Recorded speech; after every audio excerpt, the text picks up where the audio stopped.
Hello, welcome to my YouTube channel. My name is Rogan Hall. Some of you may know me as an astrologer, maybe I've done a talk in one of your groups, but the vast majority of people will not know me at all, as this is now a global reach, a global audience. Some people may have studied with me in school, uni. They'll probably be surprised at this magnificent beard I'm now rocking. Um, as this came about in the last couple of years. I want to use my channel as a force to talk freely as I can talk. I probably recognize that eventually I will be removed off of YouTube. Um, that's probably going to happen at least some point in the nearest future. But it's undeniable that the audience is on YouTube, and maybe hopefully when I am quote unquote cancelled, I'll move over to the Rumbles and Odysseys and carry on in a way, because they can't stop what's coming. So, I don't have a great microphone. The microphone I used to use is broke. I'm having to use my headphones with a little mic on the wire. Sorry for the poor audio quality, but I just hope that the message comes through. So today I want to talk about the light and the dark, and how you can't avoid one or the other.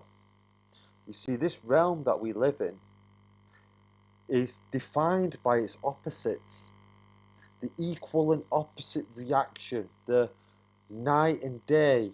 You don't get a day if you don't have a night. You don't get an up if you don't have a down. You don't get earth if you don't have air.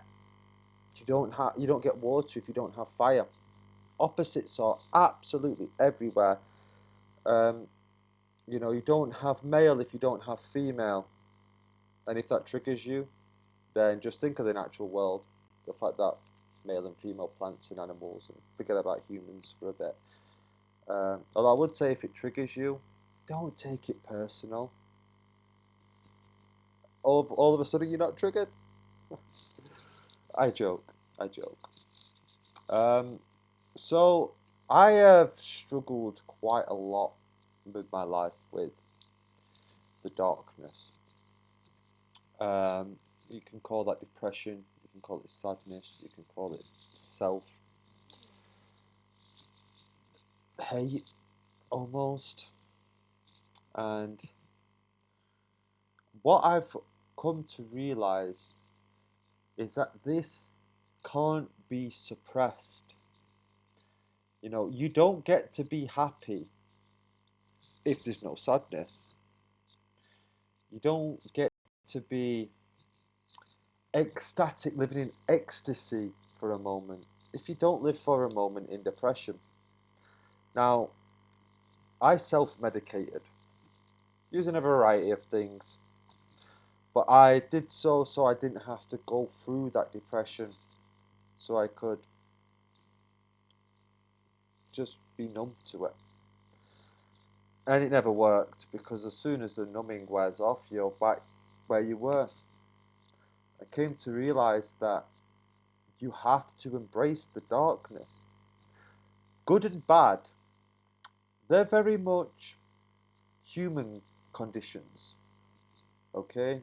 Um, life and death, you may see life as good and death as bad, but neither of them are actually true. Death is a wonderful experience and has been celebrated by our ancestors in a variety of ways since, as far as we can tell, the beginning, whatever the beginning is. Sorry, we're going to get interrupted every now and again with a squeaky chair. If this YouTube channel grows, I'll invest in equipment, and eventually this may even be a bit of a studio and won't be the corner of my flat and my bookshelf. So, yeah, the light and the dark. If you don't go through that darkness, if you don't get through that night bit by bit, you won't see the day. And in fact, it's a great quote that the night is darkest just before dawn. It's very true. And anyone who's ever truly gone through their own darkness will tell you it gets dark, really dark. And then comes the light. Suppressing the darkness, ignoring it, feeling the victim of it. You're not a victim. Well, I guess you are if you say so. Everything you say you are. I am that I am. But you have to go through it. You have to feel it.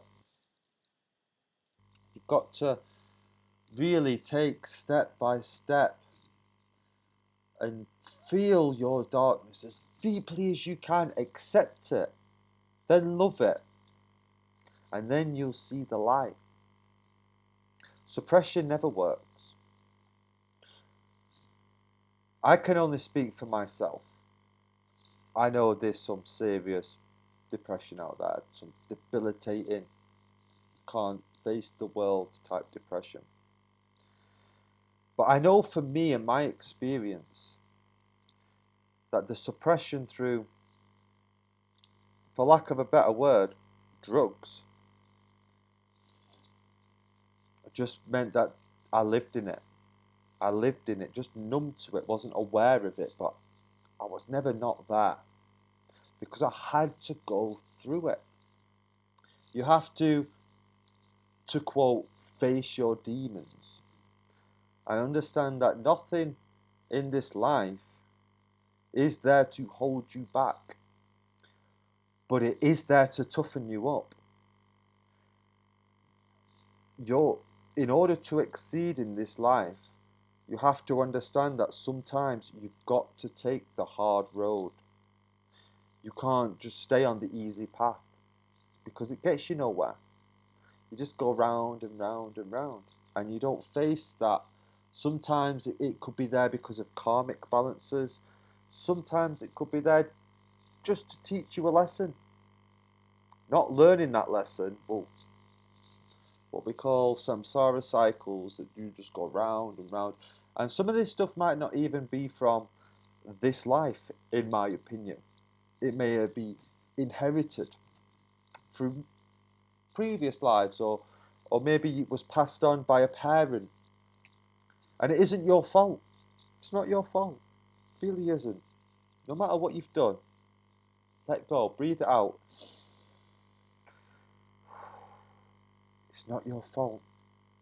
But here's the kicker. It is your responsibility because you are able to respond. So respond. Action. Don't just sit in the darkness. Walk through it. Feel it. Accept it. Understand that the past is the past and it cannot be changed. In one sense it's written, and in another sense it doesn't even exist at all. It's gone. It's only his story. It's done. There's no point in fixating on it. It doesn't change anything. And the future is an illusion. It doesn't exist. It's nothing. It's no thing. So fixating on the future is fantasyland. The only thing that truly exists is this moment, right here, right now. And it is an absolute blessing. I like to think of the Nordic myth where Odin seeks the wisdom of Mymirs' well. The myth starts off with Odin on his throne and he's looking upon the world. And he can see the whole of Midgard and Asgard, and for that he can't see, he has his two birds, Unin and Munin, his messengers. And Odin is said to be able to see all. He's the All-Father, the All-Seer. He's the wise one. But Odin fears the future. He fears Odin, the once welcomed Asgardian.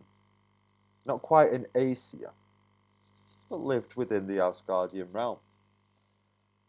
And now Loki is up to no good. He's been a bit naughty, and Odin's aware of this.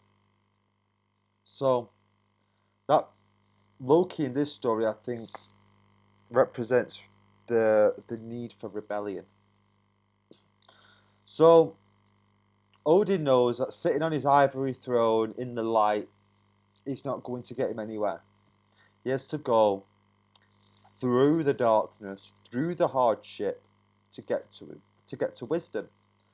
So he rides his trusted 8-legged horse called Sleipnir straight across the Bifrost Bridge and powers through it. This horse is so incredibly powerful that flames are coming up from its hooves. And he eventually gets to the point where Heimdall is. Heimdall, who can see into every realm above and below. And Odin essentially asks Odin to look after his horse, as this journey must be tread on foot. Odin is aware he has to do this by himself. He cannot, if he leans on Sleipnir for the comfort and the speed, he's not going to get to where he needs to get to. So Odin goes on his pilgrimage. And the further and further he goes, the more material things get. We start off in Asgard in the ethereal realm. He goes through Midgard, which is literally the middle point where water and earth exist together in harmony. So ethereal and material side by side, this beautiful realm that we occupy. And he goes further down through the great mountains of Utgard and further on through Niflheim, where we get the frost giants. So we can see that he's going through the material, the physical, the dark. First with the mountains and the rocks, and then with ice where water can no longer exist. Where the air is so cold it would freeze you from the inside. Odin has to struggle. Now eventually he gets to this well. This well is a very special well. Yggdrasil has 3 roots, and one of its roots drinks from this realm. Now Yggdrasil is the tree. Sorry, it drinks from this well. Yggdrasil is the tree that holds all the realms together. I see it as the magnetic force upon this planet. You know, it's an expression of the toroidal field comes up like a tree and goes down like its roots. In fact, they're perfect. This somewhat symbolizes the tree of life, the tree being a magnetic symbol tied together in a complete cycle. This is how I perceive Yggdrasil. And it's been fed off, sorry for the squeak of the chair, it's been fed off the Mimir as well. Now Mimir is a primordial being, older than the Aesir, or the gods. And Odin asks to drink from the well. It's not as easy as that. Odin's been on his pilgrimage, but he hasn't completely let go yet. So the next thing Odin has to do is sacrifice himself. Now, when you die honorably, you go to Odin.